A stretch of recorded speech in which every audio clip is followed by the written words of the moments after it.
Vocês sabiam que pode formar pedra na nossa glândula salivar? Pessoal, é sobre isso que nós vamos falar hoje. O nome é esquisito, é cialolitíase, mas no que se resume isso? Formar pedra nas glândulas que produzem saliva. Ficou curioso? Fica aí, ser humano, que eu vou te explicar.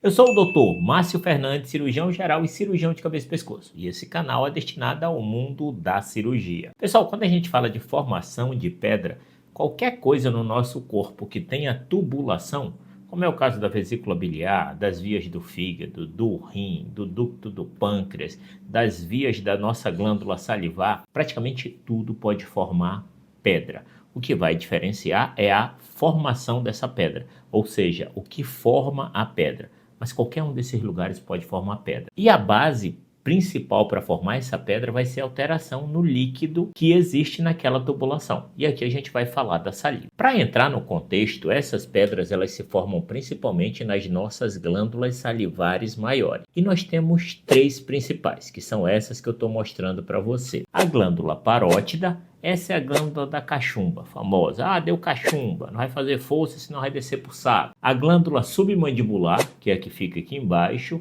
Essa glândula ela é campeã do pessoal tocar ela aqui e achar que está com alguma coisa ruim. Mas às vezes ela é normal e você só está tocando. E a sublingual, que é a que fica debaixo da língua. Essas glândulas elas produzem saliva e essa saliva é secretada dentro da boca, através de canalículos, através de tubinhos, como esses tubinhos que eu estou mostrando para vocês, que a gente chama de ducto. E o que acontece? A cialolitíase, ou pedra na glândula salivar, é quando forma uma pedra, literalmente, pessoal, uma pedra, assim como forma pedra na vesícula, forma pedra nesse ductozinho. E aí você imagina, se cria pedra nesse ductozinho, uma pedra no caminho vai entupir e vai gerar alguns sintomas para esse paciente. Mas vamos falar primeiro dos principais fatores que aumentam o risco do paciente ter a formação dessas pedras na glândula salivar. A primeira delas é a baixa ingestão de líquido. Pessoal, se eu falei que para formar pedra você precisa que tenha uma alteração na composição daquele líquido, se você bebe menos água, a sua saliva vai ficar mais concentrada, vai ficar mais grossa. Se ela fica mais grossa, favorece o acúmulo de solutos, de cristais, um gruda no outro e começa a formar pedra. Consequentemente, a desidratação também é um fator de risco para isso. A redução do fluxo de saliva, existem algumas glândulas que ficam doentes, até mesmo por doenças reumáticas, diminui o fluxo de saliva e aumenta a chance de formar pedra. Uso de algumas medicações que podem induzir a formação de pedra, ou até mesmo histórico prévio de pessoas que já formaram cálculos, pedras na glândula salivar e que consequentemente tem uma predisposição maior. E quais são os sintomas que o paciente pode ter relacionado a essas pedras? Pessoal, agora é a hora que eu peço. Eu sei que às vezes a gente está assistindo o vídeo, nem se toca, eu faço isso, tá? Mas isso ajuda muito a gente que produz conteúdo. Ajuda por quê? Porque você está falando. Se alguém está retribuindo, é claro que aquilo motiva a gente a fazer mais e mais. Mas é claro que eu só quero isso se isso estiver fazendo alguma diferença na sua vida. Essas informações que eu estou lhe dando. Vamos voltar para o seu vídeo. O principal sintoma, pessoal, é que o local da glândula tufa. Isso assusta o paciente. Isso ocorre principalmente na refeição. Por quê? Porque ele vê o alimento, aumenta a quantidade de saliva, porque ele viu o alimento. Como a glândula está entupida por causa da pedra, a glândula tufa. Isso assusta o paciente. Só que às vezes ela esvazia. Isso se a pedra estiver entupindo parcialmente. Quando ocorre esse abaulamento por causa do aumento da secreção de saliva, só vai abaular aquela glândula que está entupida pela pedra. Não vai tufar todas as 6 glândulas, tufa apenas aquela. E isso, pessoal, quando tufa é porque teve uma dilatação da glândula. Ela está entupida, aumentou o volume de saliva e ela distendeu. Isso vai gerar dor, pressão no local, uma sensação de peso, diminuição da saliva na boca e até mesmo um gosto ruim na boca. Isso porque está entupido. E da forma que assusta muito o paciente, muitas vezes esse abaulamento, que às vezes é grande, ele reduz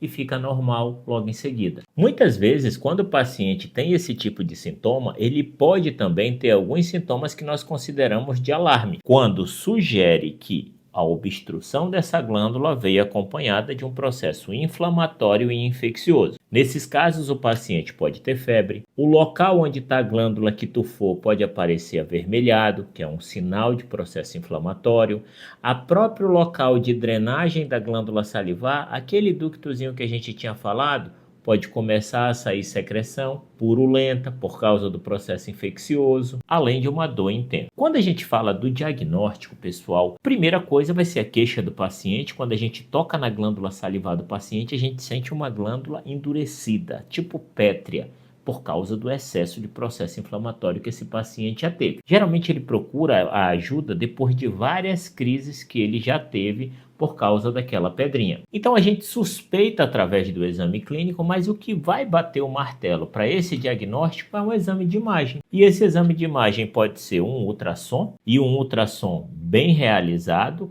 Muitas vezes, quando esse ultrassom não consegue detectar essa pedrinha, nós lançamos mão de exames como tomografia ou até mesmo uma cialorressonância. O que é uma cialorressonância, pessoal? Cialorressonância é uma ressonância exclusivamente da glândula salivar, para a gente ver todo o trajeto, os ductozinhos da glândula, para saber se tem alguma coisa obstruindo a saída daquela glândula. E esses exames de imagem, eles são extremamente importantes, pessoal, não só para a gente detectar a localização de onde está a pedra. Eu preciso saber onde está essa pedra. Por quê? Porque a localização da pedra, assim como o tamanho, vai dizer o tipo de tratamento que eu vou indicar para aquele paciente. Se eu vou partir para uma cirurgia, se eu vou partir para uma endoscopia. Sim, existe uma endoscopia bem fininha que a gente utiliza para entrar nesses canaizinhos para tentar resgatar essa pedra. Quando a gente tem casos leves, micropedras, pedras pequenas que não estão gerando um processo obstrutivo completo, gerando processo inflamatório na glândula,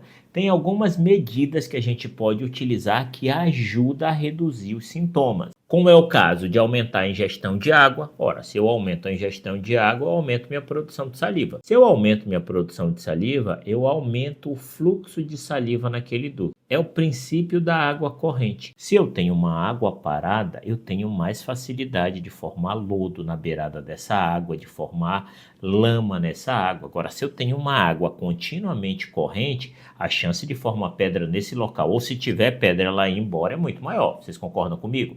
Então, hidratação. A segunda é fazer massagens nas glândulas, ou seja, a glândula inflamou é porque está entupido. Se você faz o massageamento, você aumenta a pressão para gerar o desentupimento e o escape da saliva. E uma outra medida também é utilizar alimentos cítricos, suco cítrico, bala cítrica.